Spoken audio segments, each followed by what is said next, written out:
What's up, guys? So before the episode starts, I just want to apologize for the first 10 to 15 minutes because the audio isn't the best because David had accidentally muted his mic because we were doing an audio test beforehand.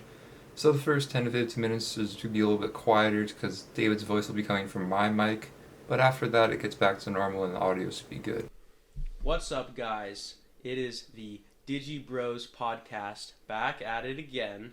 After a long absence, I apologize. I'm David Pearson, here with Eric French. Mm-hmm. That's important to know our names. But yes, there's a long absence of the podcast, mainly because I've been really busy with work, and I'll talk about that in a little bit. But yeah, did you want to add anything before we get this going? Yeah, not only David was busy, I was also busy. I just started the fall semester for college, so trying to get used to just the schedule of doing schoolwork, balancing that with trying to make content, exercising, all of that stuff. So that was just almost the past month, but Yeah. we're back. One of the main things we wanted to talk about was brand work, which we'll dive into that in a little bit, but I think I could share a little bit of what I've been doing since the last podcast in terms of creating. So I think I'd mentioned in that past podcast I was going to do a photo shoot with my friend Elias and Mia. And I did a shoot. It was a portrait shoot, a little sunset with them. And they're both wearing stuff from different brands just so I can tag them, send it to them. And I think every brand except for one, which is I think the shirt Elias was wearing, had seen it.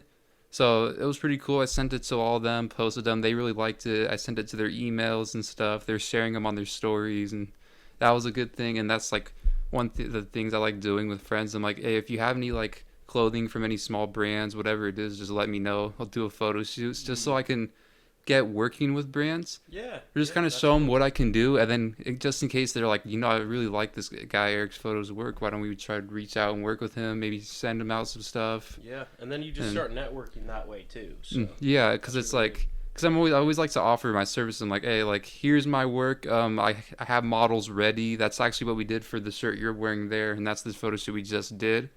And then so after that shoot, I did a shoot with a girl named Callie who I'd really like to have on the podcast because I was telling David about her. She does a lot of broadcast journalism. She was able to interview NFL players and even Shaq.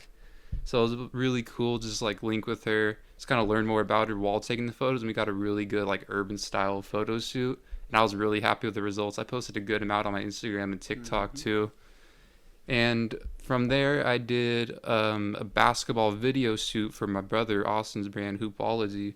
And you guys probably saw that on my Instagram. I shared some photos as well as at the end of the feed, I put the video edits. So those came out good. Yeah. If you haven't seen those, check it out. Mm-hmm. Eric, tell them your Instagram. at, more. at Eric's Photos, so ERICSPHOTOZ. One thing I really noticed I feel like I hadn't done basketball photography in I think 10 months, honestly.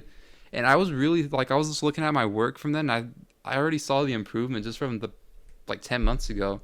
I think I was able to learn even from not doing it. I think just from kind of the days before looking at other videographers and basketball photographers from how to compose the shots and what to look for. So I was able to kind of capture some moments of I posted somewhere where it's someone's playing defense on one or a layup or jump shot, just dribble moves and stuff. And one thing I kind of learned was just to kind of always be following the ball. That's one thing I learned from the videographer. I'm blanking on the name, but he does a lot of basketball videography YouTube tutorials and stuff. And he said just as long as you're kind of tracking the ball, keep that kind of towards the middle of the frame. In video and photo, you'll turn out for some good results. So a lot of the photos are really good. In the video edit, I had mixed Every Day by A$AP Rocky, the intro of it, with Hypnotized by Biggie Smalls. Which I'm blanking on the original of the Everyday song. Yeah, that intro. It's a sample. I know for a fact that's a sample. Yeah. I'm blanking. You're all good, but yeah, those song choice is also really important in those video edits. Yeah. But you did a pretty darn good job with that. Thanks, but so that was cool. For that shoot, the guy Austin was training named Jackie, he was really getting into it. 'Cause he was telling me before we did the shoot that he was had a little bit of a hobby for photography, he was doing in the past here and there and stuff. And he really just liked the whole style of it and even video edits too. So he was the night after I had filmed everything, he was sending me all these like songs. He's like, yeah, I have like 20 songs right now. I'm like, I'm trying to narrow it down to like 2 or 3. I'm like, all That's right. awesome. So then he came up with those two, and I'm like, all right, let me like start with that intro and then loop it into the song where the beat drops, and then Biggie starts rapping on the song. And I kind of just was trying to make a lot of stuff sync together while also trying to add nice transitions, overlays, like, I think the effect's called like the screen or light leaking. So I was adding that because I was mainly trying to focus on what they wanted in the video rather than what I wanted, but I also was kind of able to add my own style to it. Like in the first few seconds, I think you saw it with like the photos were like showing up as the beats kind of dropping. Mm-hmm. So I was kind of implementing like photography within the video. And then I was showing David this effect where I had the ball on fire. So that was like a whole nother process of After Effects because I don't really know a whole lot to do in After Effects. I think it's like the Taco Bell commercials during the NBA Oh, finals. yeah. It's like the steal a away game, win a free, or you steal a free taco type of thing, where it's like if the away team wins an NBA finals game, then that when they're the away team, then America gets free tacos on whatever day. Anyways, in the edits that they have for those commercials, when they're doing the highlights from the different NBA stars, oftentimes they'll have that very similar the effect flames. of, the someone shoots and then the camera follows the ball and the ball is on fire and it goes in the hoop and like fire explodes and all that stuff. So that's actually really cool that you did that. And also just anytime you can have some cool effects on stuff like that. Oh yeah. Amazing. I think it's fun to try out new stuff, even if you don't get it down perfect. Like that was my first time trying that effect. Honestly, it's pretty decent for a first try. Oh, yeah. No, I kind of took inspiration just from other video edits I see of like college players or high school players trying to make it to college, or even NBA players, like their videographers making them cool edits and stuff. So that was a fun experience with that.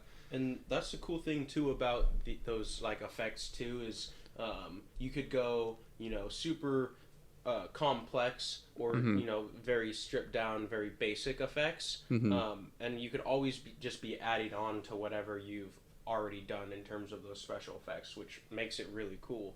And so you can make it as like stylized and like cartoonish as you want, or you can make it a little more realistic, but with a little bit of stylistic choices in your creative videos. Yeah, that's one thing.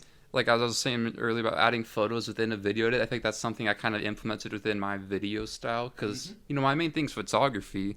It's kind of in my name, so it's like it's cool to kind of implement photos within the shoot into the video aspect. But one good thing about how much stuff I filmed on that shoot is I was able to make an entire, I think, like 8-minute training video for his YouTube channel. So with that, I was able to just kind of like, here you go. Like it was a ton of extra footage too that I didn't really think fit the highlight tape. So then he got a YouTube training video out of it as well, and he was able to post that on YouTube and Instagram and stuff. But the main thing with this podcast is brand work. So we just did a shoot for a brand called Be Love Serenity, which is mainly like a self-love type of apparel, pretty good quality. I like the designs too. Dave was actually wearing one of the shirts right here because we just got back from doing this shoot. We did, I think it was 2 or 3 shirts in the urban area. 3. Because it was there's 2 black ones. Oh, and the white one. One white one. Yeah, and David actually let me use his camera with the 30 millimeter. Yeah, Sigma so 30.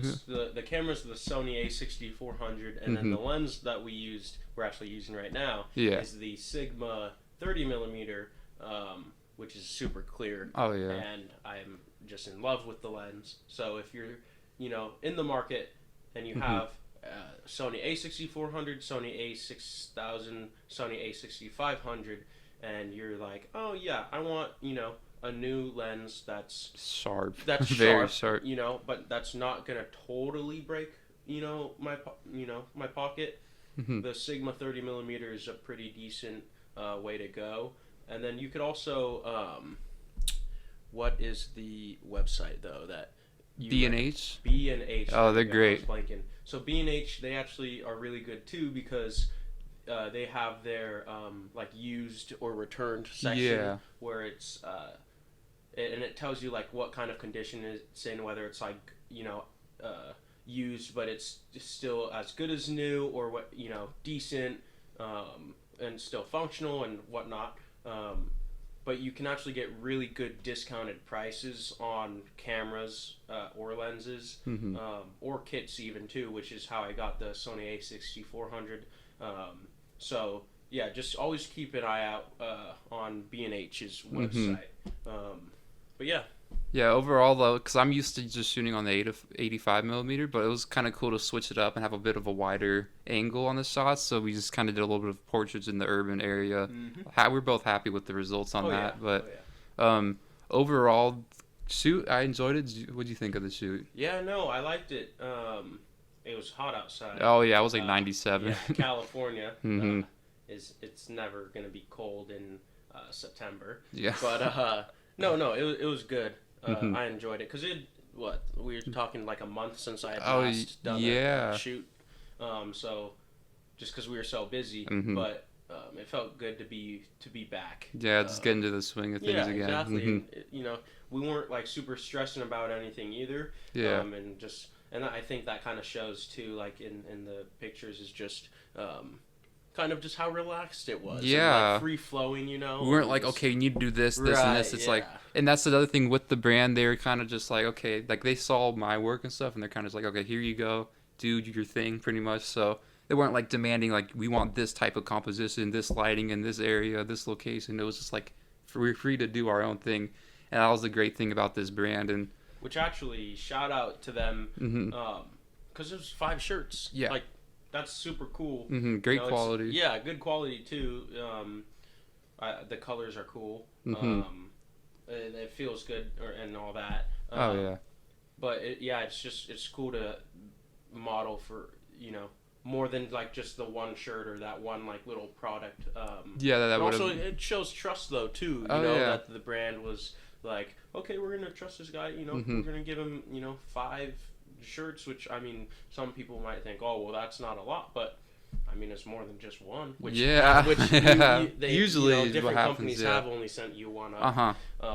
So yeah, I just think that's super cool. Yeah, and I think so. How I came in contact with this brand was actually I was just kind of looking at their hashtags of like clothing brands, apparel brands, clothing lines, just that type of niche. And I was just kind of searching through, looking for smaller brands that would be like open to photographers and stuff. Because most brands, they have a photographer set, especially the big production ones that've been around and doing it forever and stuff. So they definitely wouldn't switch to like some photographer they don't even know or trust or anything. So I reached out to them. They replied, and we kind of had this plan for a while because I was actually just gonna get the shirts like I think over a month ago, but I was on vacation and I was just trying to find a time when I'd be free. And then we got the shirts, and then you got busy, and then but I was keeping them updated because I was like, dude, I don't want this. I'd feel bad if they thought I was just gonna just get free stuff, and I'm like, dude, I don't want that to be the case. So I kept them updated. I'm like, we're busy the past few weeks. We're planning for this day, and I let them know. And like today we were doing the shoot and stuff, so they were like, okay, good, and like they're appreciative for me reaching out and not just kind of ignoring them. Thing too is communication. You really got to communicate with brands. Everything, right? So it's like that's good though that you're showing that, and because then. One, with that specific company, they appreciate that you have good communication, but also if they have friends in other companies and whatnot, they're like, hey, this kid, he's solid at communicating and he's open and honest about what's going on, and people notice that kind of stuff. So.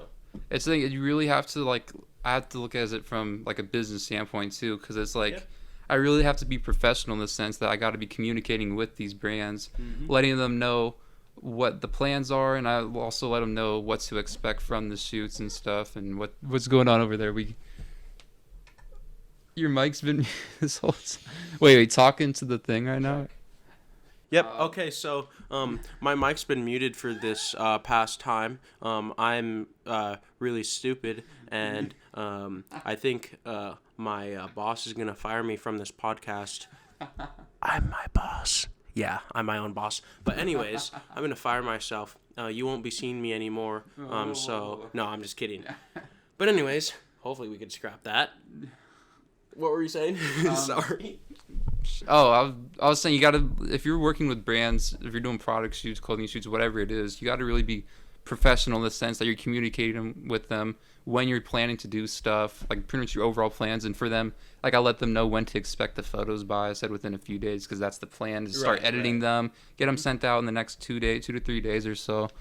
And the one big thing is, I mentioned this because we're posting a YouTube video on this soon, is with the brands you kind of want to focus on what the apparel is, what the message is, and kind of implement that within the photos or video content. Like the poses, the even attitude that the model has. Even like, location too can kind of play a role, because this is also lighting. Self-love. Like we're out, it's a nice sunny day, we're in a nice area, he's smiling in these, he's just being relaxed. It's not like he's not like straight face, really like pose heavy. He's just kind of like having fun with it, and I think that's the message of this brand. So we kind of wanted to implement that into the photo shoot. So that was like, I think that was really cool them to have that message, and we kind of just implement that because it wasn't really like a stressful shoot, as you mentioned earlier. Exactly. And one thing with brand work too is you really want to focus on the details of the products, like with the designs and stuff. So I was getting full body shots, and then also like waist up because you want to get to the design. So then the brands will have a variety of stuff if they're showing it on their website or Instagram and whatnot, so they can just show off the products, show off the designs, colors, and everything. And another thing, when it comes to the editing process too, you don't want to oversaturate things or desaturate things. You want it to be the right colors as they would get the product in person. And that's something I've learned with doing stuff in the past. And even when I did my own like explore stuff, the first few shoots, I realized, okay, I need to change this so it's actually accurate. So when they buy it, they see it's actually this shade or this tone and stuff. So that's a big thing I learned early on, I should say. And I think actually doing stuff for my own brand actually really helped me kind of get into brand photography too. And even when reaching out to other brands and stuff, I can show them like, here, even though this is my brand, this is stuff that's brand work, and they see that and they're like, okay, cool, you have some experience with that.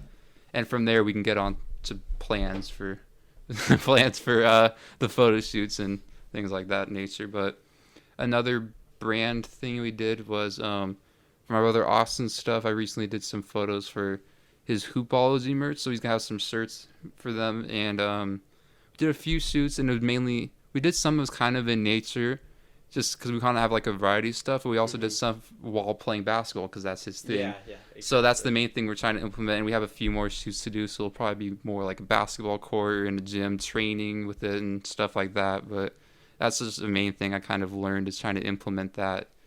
And we also did that too back in June with Mercury merch. They had like the polo shirt. We kind of went because they were out more like outdoor summer things, so we went to a sunset spot, and you were wearing that, and that was a fun shoot as well. Yeah, I had a lot of fun with that one. They enjoyed those photos too, and that was a good result too. So from there, I think the big thing is to, if you're trying to do product work for brands, try to start small, and then from there, if you work with multiple small brands, there's the potential of them reaching out to people they know that also have brands. Networking. Yeah, that's the big thing, is networking.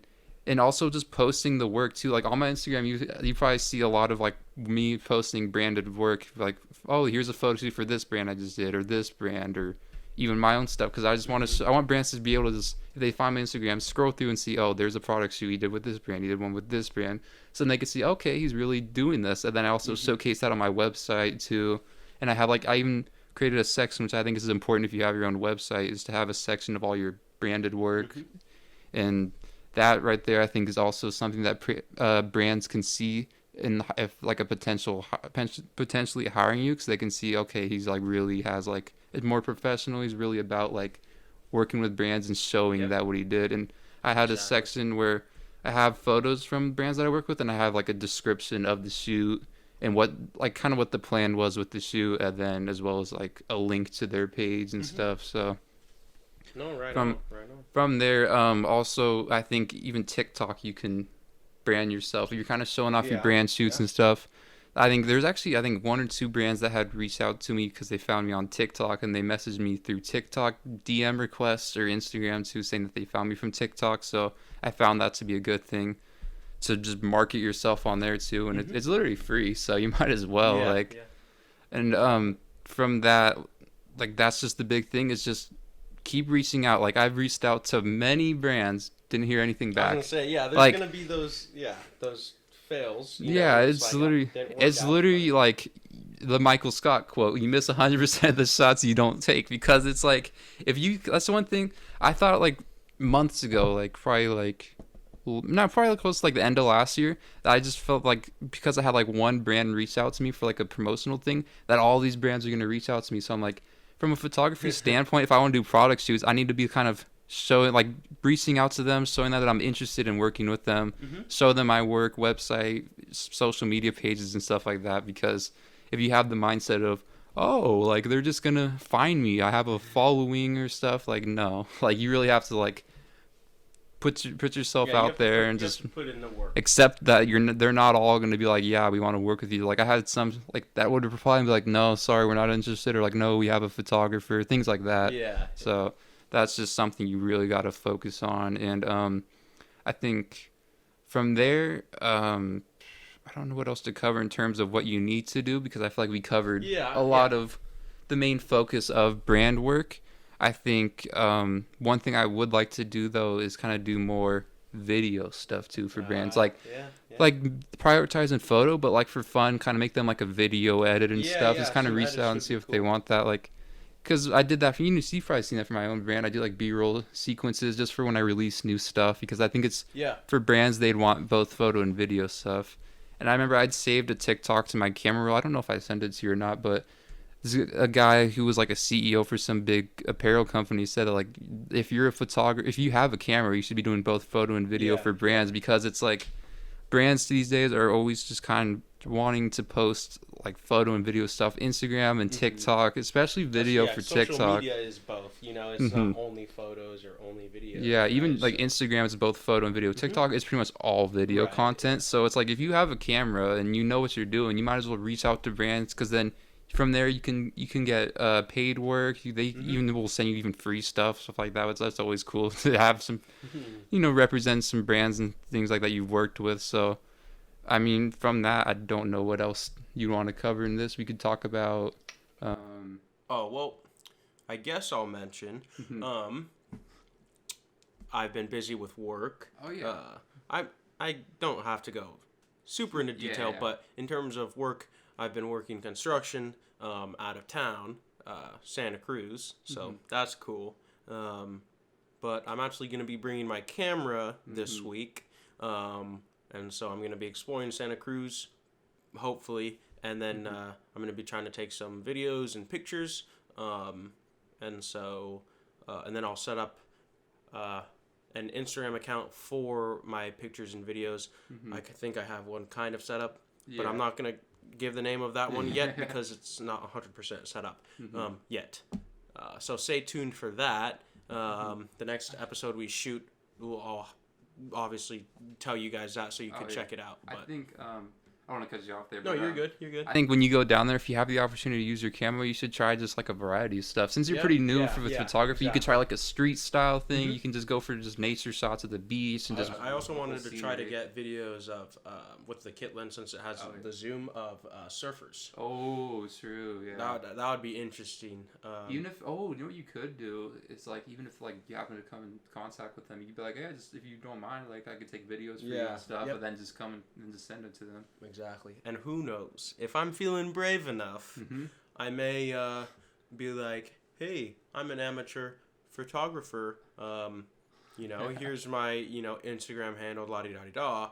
Could I, could you be my model for, a few portraits or whatever? Just so I could get practice in, and then, I'll send them to them when they're done, whatnot. And then that kind of builds up your experience from there. Exactly. Then even if like. And confidence. Oh, too. yeah, for sure. Because that gets you like understanding like working with people that you haven't really met. It's just like, going up to someone like a stranger and just like approaching them, talking about like, hey, you want photos or video stuff? Some people say no, some people say yes. So, like you've been in that situation. Yeah. You've pushed me to. That was like last December. Yeah. There was like Christmas time. There's a nice Christmas tree in this outdoor shopping center, and then I saw a couple taking a selfie. And Dave was like, "Dude, just go up to them, offer to take their photo." I'm like, I don't know, like I don't want to disrupt. Do it. And then I go up to them like, "Hey, like I'm a photographer. You guys want some photos?" And they're like, "Yeah, sure." Took a few photos. The dude just paid me on the spot. Sent it to him. He loved them. I see that's just something you really just gotta just kind of go up for it. Like, and another thing was I told David this before, but I went to Monterey for the day recently. That's right. And I saw a guy sitting on just like a grassy area towards the beach, and he had like a water housing kit for his camera, and I was like, oh, that's interesting. Let me go talk to him. And this guy does a lot of just underwater and just beautiful nature stuff. Like I don't think I showed you his website yet, but he has some like really insane work. So Don't give me ideas. I'm trying to save my money, dude. Yeah. Next thing I'm gonna buy. It might just have to be underwater Your boat housing is for gonna my be down camera. there. Yep. Yeah, my picture quality is gonna be up, but my money is gonna be down. But yeah, I think that's it, right? Anything else you wanted to add? I'd say one last thing I've been trying to do recently was I started a LinkedIn account because the girl Callie said that she was able to pick up jobs and internships through that. Like, people saw her, what she'd done in the past and what she does now and what she's studying. So I was like, she recommended that, so I started a LinkedIn. Still very new to it, so I'm still trying to learn how to like kind of like market myself for being a product photographer, even just a photographer in the area, Sacramento, Folsom area. Yeah. And just from there, just trying to get more work. I'll have to keep you guys updated on how that goes in like a month's time to see if I pick up any local jobs, events, whatever that case may be. And also, I'd found a few jobs through Indeed that were like being like a video editor or just managing social media stuff. And I think that's something else I want to just kind of like I applied for just to see if they hit me back, just to find out. And if I get that job, that'd be pretty cool, just to kind of, because I run social media pages. I'm pretty used to posting stuff on the daily, like what trends are and stuff. And I'll have to, if I get any of those, you guys will know. I'll let you know how that goes. And from there, I think that's pretty much it on this episode. That's a wrap. So, wait. I mean, we kind of do this, I think. Yeah. It's been a while. At the end of the episode, follow Eric's photos on Instagram. My main Instagram is david.not.john, and then my drone photography/videography page is air_davy. Follow that. coming back soon. Yeah. So the last time I posted, it's been a minute. That's because my phone port's been broken and I need that to fly my drone. Long story short, I need to get a new phone, but I'm too lazy to. But more drone content coming soon. So follow air_davy if you want to. I'm not forcing you to. Or maybe I am. Anyways. Don't know when the next episode will be. We got interesting schedules at the moment. So we'll keep you updated on the Instagram. Make sure you're following at Digi-Bros Podcast on Instagram and TikTok for clips and moments. So yeah, thanks for tuning in. That's a wrap.